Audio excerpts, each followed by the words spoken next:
آج ویو 360 میں گوانٹانامو کا مستقبل کیا ہوگا؟ کیا جو بائیڈن قید خانہ بند کر سکیں گے؟ امریکہ میں چہرے کی شناخت کرنے والی ٹیکنالوجی کے استعمال پر پابندی کا مطالبہ، اور جانیں گے کہ پاکستان جیسے زرعی ملک میں کاشتکاروں کے لیے اپنی آمدنی بڑھانے میں جدید فارمنگ کیسے مدد کر سکتی ہے۔ وائس آف امریکہ کے واشنگٹن اسٹوڈیوز سے آپ سب کو خوش آمدید۔ آپ دیکھ رہے ہیں پروگرام ویو 360 اور میں ہوں اسد اللہ خالد۔ امریکہ میں اب ایک نئی انتظامیہ ہے، لیکن اس کے سامنے بھی وہی سوال ہے جس کا سامنا اس سے پہلے مختلف صدور کر چکے ہیں۔ گوانٹانامو کے فوجی قید خانے کا مستقبل کیا ہوگا؟ 19 سال سے وہاں موجود قیدیوں کی قسمت کا فیصلہ کیسے ہوگا؟ وائٹ ہاؤس کے مطابق بائیڈن انتظامیہ اس متنازع قید خانے کو بند کرنے کے لیے باقاعدہ جائزے کا آغاز کر چکی ہے۔ قومی سلامتی کونسل کی ترجمان ایملی ہارن نے خبر رساں ادارے رائٹرز سے بات کرتے ہوئے کہا کہ ہم گوانٹانامو کو بند کرنے کے لیے اپنے وسیع مقصد کو سامنے رکھتے ہوئے بائیڈن انتظامیہ کو پچھلی انتظامیہ سے وراثت میں ملنے والی صورتحال کا اندازہ لگانے کے لیے عمل کا آغاز کر رہے ہیں۔ رائٹرز کے مطابق امریکی حکام کا کہنا ہے کہ آنے والے ہفتوں یا مہینوں میں صدر جو بائیڈن گوانٹانامو سے متعلق ایک صدارتی حکم نامہ جاری کرنے پر غور کر رہے ہیں۔ اس وقت نیلوفر مغل ہمارے ساتھ ہیں۔ نیلوفر، یہ بتائیے کہ صدر اوباما نے بھی اس قید خانے کو بند کرنے کی کوشش کی تھی، صدر بائیڈن کا بھی عزم اسی طرح کا ہے، اسے بند کرنے میں اس وقت یا اس سے پہلے کیا چیلنجز تھے؟ جی اسد، بالکل سابق صدر جو براک اوباما تھے، انہوں نے اپنے دور صدارت میں کانگریس کی طرف سے انہیں گوانٹانامو قید خانے کو بند کرنے کے معاملے پر انہیں بھی کافی مخالفت کا سامنا کرنا پڑا تھا۔ 2018 میں ہم نے دیکھا کہ سابق صدر ڈونلڈ ٹرمپ جو ہیں، انہوں نے ایک صدارتی حکم نامے کے ذریعے اسے غیر معینہ مدت کے لیے کھلا رکھنے کا فیصلہ کیا، بلکہ ان کا یہ کہنا تھا کہ وہ اسے دہشت گردوں سے بھرنا چاہتے ہیں۔ 2020 میں ہم نے دیکھا کہ صدر بائیڈن نے اپنی انتخابی مہم کے دوران کہا کہ وہ گوانٹانامو قید خانہ جو ہے اسے بند کرنے کی حمایت جو ہے وہ جاری رکھیں گے، لیکن یہ واضح نہیں ہے کہ وہ یہ کام کیسے کریں گے۔ ساتھ ہی ساتھ ہم دیکھ رہے ہیں کہ یہ بھی واضح نہیں ہے کہ ان کا گوانٹانامو قید خانے سے متعلق آنے والا جو ایگزیکٹو آرڈر ہے وہ ان کے منصوبوں کے بارے میں کتنی ٹھوس نوعیت کا ہوگا۔ میں نے یہاں امریکی محکمہ دفاع میں ملٹری کمشنر ڈیفنس آرگنائزیشن کے اٹرنی میشیل پاراڈیس سے بات کی۔ ان کا یہ کہنا تھا کہ سابق صدر براک اوباما کے برعکس صدر جو بائیڈن کے پاس اس قید خانے کو بند نہ کرنے کی کوئی وجہ نہیں ہے۔ We have solutions for the vast majority of them. بیشتر قیدیوں کو تیسرے ممالک میں بھیجا جا سکتا ہے جہاں ان پر مقدمہ چلایا جائے، اور وفاقی عدالتی نظام دہشت گردی کے مقدمات نمٹانے کی بھرپور صلاحیت رکھتا ہے۔ بش انتظامیہ کے دور میں گوانٹانامو میں تقریباً 800 قیدی تھے، اکثر کے بارے میں بہت ہی کم معلومات تھیں کہ وہ کون ہیں۔ اوباما انتظامیہ کے لیے بھی مسئلہ یہ تھا کہ ان قیدیوں کو کہاں بھیجیں جن کے پاس جانے کی کوئی محفوظ جگہ نہیں۔ اوباما انتظامیہ نے کامیابی سے 200 سے زیادہ قیدیوں کو گوانٹانامو سے باہر منتقل کیا۔ آج گوانٹانامو قید خانے میں 40 افراد باقی ہیں، ان میں سے 6 کی رہائی پہلے ہی منظور کر لی گئی ہے۔ تو اب بائیڈن انتظامیہ کو یہ دیکھنا ہے کہ ان کے لیے محفوظ جگہ کیا ہوگی۔ 1 درجن کے لگ بھگ دیگر قیدی عدالتی کارروائی کے منتظر ہیں، اور اس طرح ہمارے پاس آخر کار 20 لوگ رہ جائیں گے۔ ان کی عمر بڑھتی جا رہی ہے، اور سچ بات یہ ہے کہ گوانٹانامو ان کی صورتحال کے لیے مناسب جگہ نہیں ہے۔ ہم نے ماضی میں دیکھا کہ جن لوگوں کو گوانٹانامو سے رہا کر کے تیسرے ملک کے حوالے کیا گیا وہ دوبارہ دہشت گرد تنظیم میں شامل ہو گئے۔ ایسا ضرور ہوا ہے۔ ان میں سے زیادہ تر وہ تھے جو بش دور میں رہا ہوئے۔ بش انتظامیہ کے دور میں گوانٹانامو میں 800 قیدی تھے۔ جب اوباما انتظامیہ آئی تو تقریباً 250 قیدی رہ گئے تھے، جس کا مطلب یہ ہے کہ سینکڑوں قیدیوں کو اکثر بہت عجلت میں کسی نگرانی کے انتظام کے بغیر تیسرے ملکوں کو منتقل کیا گیا۔ یقیناً وہ نسبتاً کم عمر تھے، اور اس وقت دنیا ایک مختلف جگہ تھی۔ آج یہاں موجود قیدیوں کے بارے میں ہم سب کچھ جانتے ہیں۔ وقت گزرنے کے ساتھ ان قیدیوں کی افغانستان جیسی جگہ لڑائی میں دوبارہ شامل ہونے کی قابلیت نہ ہونے کے برابر رہ گئی ہے۔ ہم نے یہ ثابت کیا ہے کہ ہم ایسے قیدیوں کو بھی جن کے دہشت گرد تنظیموں کے ساتھ تعلقات رہے بحفاظت تیسرے ملک بھیج سکتے ہیں۔ کیوبا میں قائم امریکی نیول بیس پر گوانٹانامو کا قید خانہ 11 ستمبر 2001 کے دہشت گرد حملوں کے بعد کھولا گیا تھا۔ ایک وقت ایسا تھا جب یہاں 35 سے زیادہ ملکوں سے تعلق رکھنے والے 780 مشتبہ دہشت گرد زیر حراست تھے۔ آج قیدیوں کی تعداد تقریباً 40 ہے، ان میں سے 6 پاکستانی ہیں۔ سب سے ہائی پروفائل قیدی 11 ستمبر کے حملوں کا مبینہ ماسٹر مائنڈ اور القاعدہ کا اہم رکن خالد شیخ محمد ہے۔ ہم نے ان کے وکیل ڈیوڈ نیون سے یہ جاننے کی کوشش کی کہ وہ اپنے موکل کا مستقبل کیا دیکھتے ہیں۔ I think what I would ask for Khalid Sheikh Mohammed. میں خالد شیخ محمد کے لیے وہی چاہوں گا جو امریکہ کے نظام انصاف سے ہر شخص چاہتا ہے، اور وہ ہے انصاف تک ایک جیسی رسائی۔ سسٹم کو کام کرنے دیا جائے، تمام معلومات کو سامنے لایا جائے۔ یہاں امریکہ میں حکومت کو کیس سے جڑی تمام ضروری معلومات اور مواد کو مدعی اعلان تک پہنچانا ہوتا ہے۔ ایسا کیے بغیر آپ اس طرح کا مقدمہ نہیں چلا سکتے، کیونکہ یہ اور کچھ دیگر حقائق ملزم کو پھانسی سے بچا سکتے ہیں۔ مجھے لگتا ہے کہ حکومت مکمل طور پر اس پر راضی نہیں ہے۔ ہو سکتا ہے بائیڈن انتظامیہ مختلف سوچتی ہو۔ اس بات کا اشارہ بھی ملتا ہے کہ بائیڈن انتظامیہ کی نظر میں وقت آ گیا ہے کہ ملزمان پر تشدد سے متعلق پوری رپورٹ بھی منظر عام پر لائی جائے، جس کی وجہ سے بہت سی چیزیں بدل جائیں گی۔ اور یہاں پر میں یہ بھی بتاتی چلوں کہ امریکی قانون کے مطابق وفاقی حکومت جو ہے گوانتانامو قید خانے کے قیدیوں کو امریکی جیلوں میں منتقل نہیں کر سکتی۔ اگرچہ کانگریس پر اس وقت ڈیموکریٹس کا کنٹرول ہے، لیکن صدر بائیڈن کو گوانتانامو سے متعلق کسی بھی طرح کی قانون سازی کے لیے مشکلات کا سامنا کرنا پڑ سکتا ہے۔ اس کی وجہ یہ ہے کہ ڈیموکریٹس کی اکثریت جو ہے وہ اتنی زیادہ نہیں ہے۔ اس کے علاوہ ان کے کچھ ارکان بھی جو ہے کسی بہت بڑی تبدیلی کے شاید وہ ہی حامی نہ ہوں۔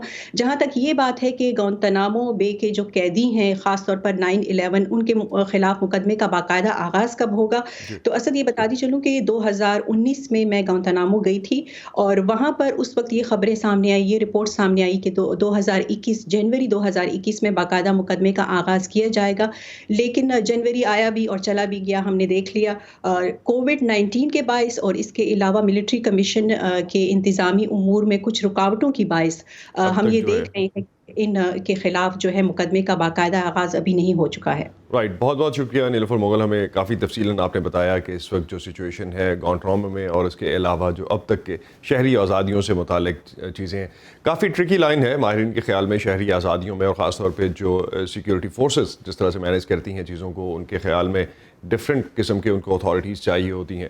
امریکہ میں شہری آزادیوں اور حقوق کے لیے کام کرنے والی تنظیم امریکن سول لبرٹیز یونین یا ACLU نے دیگر کئی تنظیموں کے ساتھ مل کر ایک مشترکہ خط میں صدر جو بائیڈن اور ان کی انتظامیہ سے مطالبہ کیا ہے کہ وہ ہجوم میں چہرے کی شناخت کرنے والی ٹیکنالوجی کے سرکاری استعمال پر فوری پابندی عائد کریں۔ کئی امریکی شہری بھی اس حوالے سے ACLU کا ساتھ دے رہے ہیں، اور خاص طور پر قانون نافذ کرنے والے اداروں کی طرف سے اس ٹیکنالوجی کے استعمال پر پابندی لگانا چاہتے ہیں۔ یہ ٹیکنالوجی متنازع کیوں ہے، تفصیل جانتے ہیں نخبت مالک سے۔ فیشل ریکگنیشن ٹیکنالوجی یا FRT دنیا میں کئی دہائیوں سے استعمال میں ہے، اور اب پچھلے کچھ سالوں میں اس کا استعمال بڑھتا جا رہا ہے۔ ریٹیل بزنس ہو یا ٹرانسپورٹیشن، بینکس ہوں یا ہوٹلز، ہر شعبے میں اس ٹیکنالوجی کا استعمال زیادہ سے زیادہ ہونے لگا ہے۔ فنگر پرنٹنگ کی طرح فیشل ریکگنیشن دراصل شناخت کے لیے استعمال ہونے والا ایک بائیو میٹرک ٹول ہے۔ اس کا سافٹ ویئر کسی شخص کے چہرے کی خد و خال کی بنیاد پر ایک خاکہ تیار کرتا ہے، جس میں کانوں کی ساخت، آنکھوں کے درمیان فاصلہ، ناک کی لمبائی چوڑائی، بھووں، ہونٹ اور جلد کے مساموں تک کا جائزہ لیا جاتا ہے۔ خاکہ تیار ہو جائے تو اسے شناختی ڈیٹا بیس میں موجود چہروں سے ملایا جاتا ہے۔ لیکن امریکہ میں اس ٹیکنالوجی کے استعمال پر تحفظات بڑھ رہے ہیں۔ ریاست کیلیفورنیا کے شہر سان فرانسسکو اور اوکلینڈ سمیت لگ بھگ 15 چھوٹے بڑے شہروں میں اس کے استعمال پر پابندی عائد ہو چکی ہے۔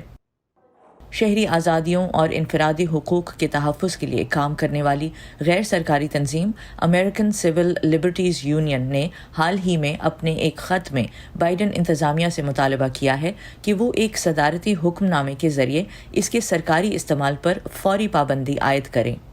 Facial recognition technology is a threat when it works and when it doesn't. چہروں کی شناخت کی یہ ٹیکنالوجی اس وقت ایک خطرہ بن جاتی ہے جب یہ درست کام کرے، اور اس وقت بھی جب یہ درست کام نہ کرے۔ اس سے حکومت کو یہ صلاحیت ملتی ہے کہ وہ کسی بھی جگہ اور وقت مداخلت کر سکے۔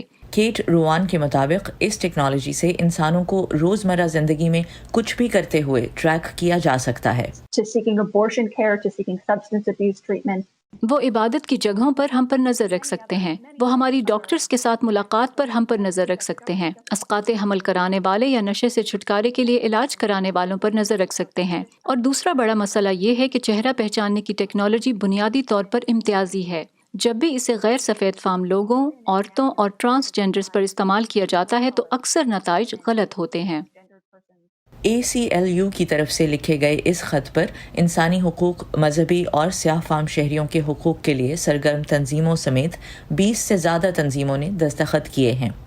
ایمنسٹی انٹرنیشنل اس سے پہلے 2020 میں اس ٹیکنالوجی کے استعمال پر پابندی عائد کرنے کا مطالبہ کر چکی ہے، جبکہ گزشتہ سال سیاہ فام شہری جارج فلوئڈ کی پولیس حراست میں ہلاکت کے بعد پیدا ہونے والی اس تشویش پر کہ اس ٹیکنالوجی کی مدد سے پولیس غیر منصفانہ طور پر لوگوں کو حراست میں لے سکتی ہے، ایمیزون نے پولیس کی طرف سے چہرہ پہچاننے کے اپنے سافٹ ویئر کے استعمال پر 1 سال کے لیے پابندی عائد کر دی تھی۔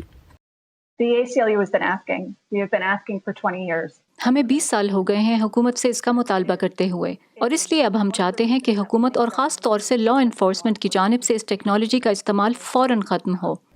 ACLU کے مطابق امریکہ میں سرکاری سطح پر کوئی قانون اس ٹیکنالوجی کے استعمال پر موجود نہیں ہے، مگر بائیڈن انتظامیہ کی طرف سے اس اعلان کے بعد کہ وہ نسلی تعصب کو ختم کرنے کے لیے پرعزم ہیں، اس ٹیکنالوجی کے استعمال پر ان کی طرف سے بندش انہیں ان کے اس وعدے کو پورا کرنے میں مدد دے گی۔ نخبت ملک، وائس آف امریکہ۔ نخبت کی رپورٹ میں آپ نے دیکھا کہ چہرہ شناخت کرنے کی یہ ٹیکنالوجی پہلے سے موجود ڈیٹا پر انحصار کرتی ہے۔ اس ٹیکنالوجی کا سافٹ ویئر چہرے کے خط و خال ایک ایسی تصویر سے ملاتا ہے جو پہلے سے سسٹم میں موجود ہوتی ہے۔ تو آخر یہ ڈیٹا آتا کہاں سے ہے اور اس ٹیکنالوجی کے استعمال پر اعتراضات کس حد تک درست ہیں؟ اس بارے میں نخبت ملک نے ہی بات کی آرٹیفیشل انٹیلیجنس ٹیکنالوجی کی ماہر اور امریکی ادارے ہوم لینڈ سیکیورٹی کے لیے پالیسی سازی میں مشاورت دینے والی گریشن گرین سے۔ سب سے پہلے جانتے ہیں کہ شہریوں کا ڈیٹا جمع کیسے کیا جاتا ہے۔ Drivers licence databases and arrest records. Drivers licence کا ریکارڈ اور گرفتاریوں کے کچھ ریکارڈز وہ ڈیٹا بیس ہیں جو آج کل استعمال ہو رہی ہے۔ بہت سی ریاستیں اپنے ڈرائیورز لائسنس ڈیٹا کو شیئر کرتی ہیں اور محکمہ خارجہ کے ریکارڈ سے پاسپورٹ تصاویر کا بھی استعمال کیا جاتا ہے۔ تاہم اب ایک اور جگہ جہاں سے یہ تصاویر لی جا رہی ہیں وہ ہے سوشل میڈیا یا انٹرنیٹ۔ آرٹیفیشل انٹیلیجنس کی ماہر ہونے کے ناطے آپ کے نزدیک شہری اور انسانی حقوق کی تنظیموں کی طرف سے اس ٹیکنالوجی پر اٹھنے والے تحفظات کس حد تک درست ہیں؟ I think there's a very legitimate concern being voiced about privacy and specific. میرا خیال ہے کہ پرائیویسی کے حوالے سے اٹھنے والے اعتراضات اور خاص طور پر چہرہ شناخت کرنے کی ٹیکنالوجی کے پرائیویسی پر اثرات کے بارے میں تشویش بالکل درست ہے، لیکن ہمیں صرف حکومت کی طرف سے اس ٹیکنالوجی کے استعمال پر تشویش نہیں ہونی چاہیے، اگرچہ زیادہ تر اعتراض اسی پر ہیں، لیکن ساتھ ہی کاروباروں اور انفرادی لوگوں کی طرف سے اس کے استعمال پر بھی تشویش ہونی چاہیے، کیونکہ اس ٹیکنالوجی تک رسائی میں رکاوٹیں بہت تیزی سے کم ہو رہی ہیں۔ حال ہی میں ہم نے دیکھا کہ امریکی کانگریس کی عمارت میں ہنگاموں کے بعد کچھ لوگوں نے یہ ٹیکنالوجی استعمال کر کے معلومات جمع کی تاکہ وہ انہیں FBI کو یہ کہہ کر دے سکیں کہ ہاں میں نے یہ تصویر دیکھی ہے جس میں ایسا شخص ہے جو ہنگاموں میں موجود تھا اور میں جانتا ہوں کہ یہ کون ہے، یا اتنی معلومات دے سکتا ہوں جو اس تک پہنچنے میں آپ کی مدد کریں۔ Information and gather information that they could then submit to the FBI. As we saw that there is a concern. اس ٹیکنالوجی پر پابندی کے مطالبات سامنے آ رہے ہیں، کیا محرکات ہیں اس کے؟ What is driving this ban? I think the underlying reason is the effects that they think this kind of surveillance will have on society. مجھے لگتا ہے کہ ایسی نگرانی سے معاشرے پر اثرات کے حوالے سے خدشات اس کی وجہ سے ہیں، لیکن ایک اور قسم کی تشویش بھی ہے جس کا تعلق نسلی برابری سے ہے۔ اگر ہم ٹیکنالوجی کو درست کر کے اس حد تک لے بھی جائیں جہاں یہ تمام نسلوں سے تعلق رکھنے والوں کے لیے برابر ہو اور تنوع کے ہر اس معیار پر پورا بھی اترے جس پر ہمیں تشویش ہوتی ہے، تب بھی یہ بات سچ رہے گی کہ اگر امریکہ میں آپ ایک سیاہ فام ہیں تو ایک سفید فام کی نسبت قانون نافذ کرنے والے اداروں کے ساتھ آپ کو زیادہ مسائل کا سامنا ہو سکتا ہے۔ You are more likely to, have serious problems with law enforcement in the way that they respond to you than if you are white. Could you explain how much accuracy has been developed in this? کیا آپ بتا سکتی ہیں کہ اس technology میں کس حد تک درستگی لائی جا چکی ہے؟ غلطی کا امکان یا اس کی گنجائش کتنی ہے؟ You know, possibility of error when you're doing facial recognition. So there are problems with trying to identify darker skin, which could relate to contrast in images. گہرے رنگ کی جلد کو شناخت کرنے میں مسائل ہوتے ہیں، جس کی ایک وجہ تصویروں میں کنٹراسٹ ہے، لیکن اس کا تعلق ٹریننگ کے لیے استعمال ہونے والے ڈیٹا سے بھی ہے۔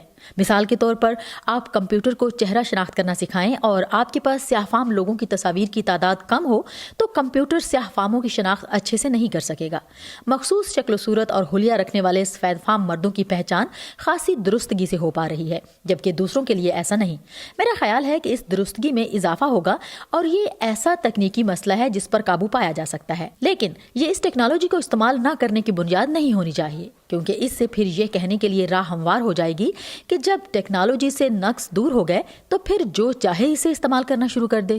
اس لیے درستگی کی بات ایک جائز دلیل تو ہے، لیکن وقت کے ساتھ ساتھ اس کی اہمیت کم ہوتی جائے گی۔ It has been a valid argument. Over time, it will become less and less so. امریکی کانگریس کی عمارت کیپٹل ہل پر حملے کے خدشے کے باعث ایوان نمائندگان کا جمعرات کو ہونے والا اجلاس ملتوی کر دیا گیا ہے۔ کیپٹل پولیس نے بدھ کو خبردار کیا تھا کہ ملیشیا گروپ کی جانب سے کانگریس کی عمارت پر حملے کی منصوبہ بندی کی جا رہی ہے۔ اس خبر کی تفصیل اور کیپٹل پر 6 جنوری کو ہونے والے حملے کی تحقیقات سمیت دنیا بھر سے اہم خبروں، تجزیوں اور دلچسپ معلومات کے لیے آپ آ سکتے ہیں ہماری ویب سائٹ urduvoa.com پر۔ یہ سارا کانٹینٹ آپ کو ملے گا ہمارے سوشل میڈیا پلیٹ فارمز پر بھی، facebook.com/VOA Urdu، ٹویٹر اور انسٹاگرام پر ہمارا ہینڈل ہے @urduvoa۔ تازہ ترین خبریں، اہم واقعات، آڈیو ویڈیو رپورٹس اور تجزیے دیکھیں، سنیں اور پڑھیں VOA اردو کی اسمارٹ فون ایپ پر۔ خبریں اب ہر وقت آپ کی مٹھی میں۔ اور اب چلتے ہیں پاکستان، جہاں زرعی ماہرین کا کہنا ہے کہ کاشتکاروں کو اب گندم اور چاول جیسی روایتی فصلوں سے آگے بڑھنا ہوگا اور ایسی فصلیں کاشت کرنی ہوگی جو منافع بخش بھی ہوں اور ان سے مزید کئی اشیاء بنا کر بیرون ملک بھی فروخت کی جا سکیں۔ اس سلسلے میں اب پنجاب میں پپیتے کی کاشتکاری کو فروغ دینے کی کوشش کی جا رہی ہے۔ پنجاب کے محکمہ زراعت کا کہنا ہے کہ چند ایکڑ پر پپیتے کا باغ لاکھوں روپے منافع دے سکتا ہے۔ سمن خان گئیں منڈی بہاؤالدین یہ جاننے کے لیے کہ یہ پھل کاشت کرنے والے اپنی پیداوار سے خوش ہیں یا نہیں۔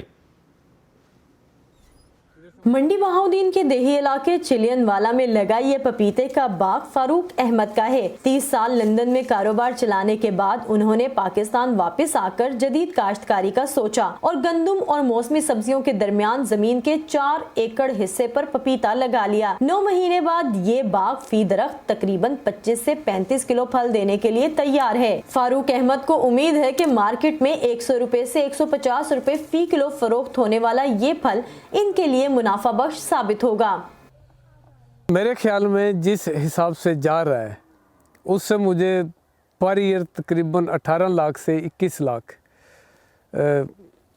کی میری کرافٹس ہوگی انشاءاللہ۔ لاہور، گوجرانوالہ، سیالکوٹ میں اور اسلام آباد میں اس کی بہت ہی اچھی مارکیٹ ہے، لیکن آگے تھوڑا سا جا کے سوچیں گے کہ اس کو ایکسپورٹ بھی انشاءاللہ کریں گے۔ پپیتا، ٹھٹھا اور ملیر جیسے گرم مرطوب علاقوں کی فصل ہے جہاں اس کی مختلف دیسی اقسام کاشت کی جاتی ہیں۔ سندھ میں اس کے منافع سے متاثر ہو کر صوبہ پنجاب میں بھی کسان اب اسے کاشت کرنے لگے ہیں۔ زرعی ماہرین اس سلسلے میں انہیں آگہی اور معلومات فراہم کر رہے ہیں۔ اس کی ایک پورا ٹیکنالوجی پیکٹ ہم نے ڈیولپ کیا ہے اور وہ ہم جو کسان حضرات ہیں ان کو وہ بتا بھی رہے ہیں۔ اس میں لے آؤٹ جیومیٹری ہے، اس میں اس کی پلانٹ پروٹیکشن میئرز ہیں، اس کو پانی دینے کا طریقہ ہے۔ اگر ایک پورا نوول ٹیکنالوجی ہماری ڈیولپڈ ہے، اگر وہ کسان حضرات اس پہ عمل کریں تو نو ڈاؤٹ وہ ایک بمپر کراپ لیں گے اور اس کو اچھا ایک ہم زر مبادلہ کما سکتے ہیں۔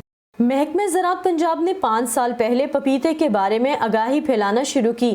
اس کے لیے کسانوں کو حکومت کی طرف سے 60% سبسڈی پر ڈرپ اریگیشن نظام بھی مہیا کیا جا رہا ہے، جس سے زیر زمین پانی کے وسائل پر بوجھ کم پڑتا ہے اور پیداوار بھی اچھی حاصل کی جا سکتی ہے.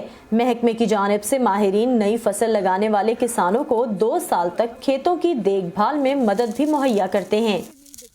پپایا جہاں جہاں پہ ہم نے لگایا ہے میں اس کو بائی ویکلی وزٹ کرتا ہوں، خود اس کو دیکھتا ہوں. میرے ساتھ جو ایسوسیٹڈ سارے ایکسپرٹس ہیں ان کو لے کے آتا ہوں، اور جو اس میں کوئی پپایا میں ڈیزیز آ رہی ہے کہ اب فراسٹ آ رہی ہے، سردیاں آ رہی ہیں، تو ہم نے اس کو کیسے آگے پروٹیکٹ کرنا ہے. اب محکمہ زراعت پنجاب کوئی بھی نئی فصل متعارف کروانے سے پہلے کسانوں کی تربیت کرواتا رہتا ہے. جدت پسند کسان خود بھی ایک دوسرے کے ساتھ اپنے تجربات بانٹنے کے لیے بیٹھک لگاتے رہتے ہیں تاکہ ایک دوسرے کے تجربات سے فائدہ اٹھاتے ہوئے بہتر نتائج حاصل کر سکیں. مگر چودھری پرویز فی الحال پپیتے کی کاشت کے فیصلے سے خوش نہیں. ہماری مائنڈ میں تو یہی تھا کہ یہ آسان ہی فصل ہے دوسرے درختوں کی طرح، لیکن یہ اس میں جو ہے نا زیادہ مشکلات آتی ہیں، بیماریاں بہت زیادہ آتی ہیں، یہ خرچے والا کام بہت زیادہ ہے، اور آگے سے مارکیٹنگ جو ہے اس کی وہ بہت زیادہ مشکل ہے. اس وقت ماہرین کے مطابق پنجاب کے علاقے وزیر آباد میں 50 ایکڑ پر پپیتا کاشت کیا جا رہا ہے، جبکہ منڈی بہاؤالدین اور علی پور چٹھا میں بھی کچھ مقامات پر اسے اگایا جا رہا ہے. امید کی جا رہی ہے کہ زمین پر کم بوجھ ڈالنے والا یہ پھل آنے والے سالوں میں کسانوں میں مزید مقبول ہو سکے گا. سمن خان، وائس آف امریکہ، وزیر آباد. پیداوار کے علاوہ پاکستان میں اکثر کسانوں کو یہ گلہ بھی رہتا ہے کہ کیمیائی کھاد کے استعمال کے باوجود وہ زمین سے مطلوبہ نتائج حاصل نہیں کر پاتے. ایگریکلچر یونیورسٹی پشاور کے ایک اسکالر کو امید ہے کہ ان کی تحقیق کسانوں کے لیے مددگار ثابت ہو سکتی ہے. جانتے ہیں پشاور سے عمر فاروق کی اس رپورٹ میں. محمد اسرار اپنی فصل میں کیمیائی کھاد ڈال رہے ہیں. ان کی فصل ابھی ابتدائی مراحل میں ہے. وہ کہتے ہیں کہ اس مرحلے پر کھاد ڈالنے سے ان کی فصل جاندار ہو جائے گی. پہلی دفعہ جب پانی دیا جاتا ہے تو زیادہ تر زمیندار جو مالی طور پر اچھے ہوتے ہیں وہ اسی وقت یوریا کا استعمال کرتے ہیں، اور جو زمیندار تھوڑے غریب ہیں تو وہ یہ یوریا بعد میں استعمال کرتے ہیں. لیکن اچھا طریقہ یہ ہے کہ آپ شروع کے 10 یا 20 دنوں میں استعمال کریں تو اس سے فصل اچھی ہو جاتی ہے. لیکن ایگریکلچر یونیورسٹی پشاور میں پی ایچ ڈی کے اسکالر گلروز خان کہتے ہیں کہ یہ طریقہ مؤثر نہیں. گلروز یوریا کھاد کی افادیت اور اس کے استعمال کے طریقوں پر تحقیق کر رہے ہیں. ان کے مطابق پاکستان میں کسان عموماً فصل کو پہلی بار پانی دینے سے قبل ایک بار یوریا استعمال کرتے ہیں، مگر اس سے کھاد کی افادیت 70% تک کم ہو جاتی ہے کیونکہ اس میں شامل نائٹروجن مؤثر نہیں رہتی. اصل میں نائٹروجن جو ہے یہ بہت سینسیٹیو ہے، نیوٹرینٹ ہے، وہ دوسرے پام میں چلا جاتا ہے. یا تو جب بارشیں ہو جاتی ہیں تو یا تو زمین کے نیچے چلا جاتا ہے، جب سورج ہوتی ہے اور دھوپ ہوتی تو وہ لٹائل ہے وہ پھر ضائع ہو جاتی ہے. دنیا کے دیگر ممالک میں بھی یوریا پر تحقیق سے ایسے ہی نتائج سامنے آئے ہیں. گلروز کے مطابق کاشتکاری کے دوران 3 مختلف اوقات میں کھاد ڈال کر یوریا کی افادیت 80% تک بڑھائی جا سکتی ہے. جب ہم سوئنگ کرتے ہیں تو اسی ٹائم پہ ہم نارملی یوز کرتے ہیں اور اس میں ہونا چاہیے. اس کے بعد ہمیں 40 پہلے اریگیشن پہ مطلب 40-50 دن بعد دوبارہ وہ دوسرا سپلٹ دینا چاہیے، اور اس کے بعد پھر جب بہار میں بارشیں شروع ہو جاتی ہے اور جتنے ہم سپلٹ بڑھاتے ہیں تو وہ اس کی جو ایفیشنسی ہے وہ زیادہ ہو جاتی ہے. محمد اسرار تسلیم کرتے ہیں کہ یوریا کھاد ان کے کھیتوں میں اپنا اثر کچھ ہی روز تک دکھاتی ہے، اس لیے وہ دیسی کھاد کو بہتر سمجھتے ہیں. مگر دیسی کھاد مہنگی ہے اور اسی لیے بہت سے کسان اسے بڑی مقدار میں استعمال نہیں کرتے. دوسری جانب یوریا کھاد کا استعمال طویل مدت میں زمین کی تیزابیت بڑھا سکتا ہے اور نائٹروجن کا ہوا میں اخراج بھی ماحول کے لیے نقصان دہ ہے. گلروز کو امید ہے کہ یوریا کے استعمال اور اثرات پر ان کی تحقیق جلد کسانوں تک پہنچے گی، جس سے انہیں پیسہ بچانے اور پیداوار بڑھانے میں مدد ملے گی. عمر فاروق، وائس آف امریکہ، مردان. یہ تھا آج کا ویو 360. اسٹے سیف، اور پروگرام پر اپنے فیڈ بیک کے لیے آپ آ سکتے ہیں facebook.com/VOA اردو کے پیج پر. اس کے علاوہ ٹویٹر انسٹاگرام پر ہمارا ہینڈل ہے @urduvoa. اب تک کے لیے اتنا ہی. اسد اللہ خالد کو اجازت دیجیے. خدا حافظ.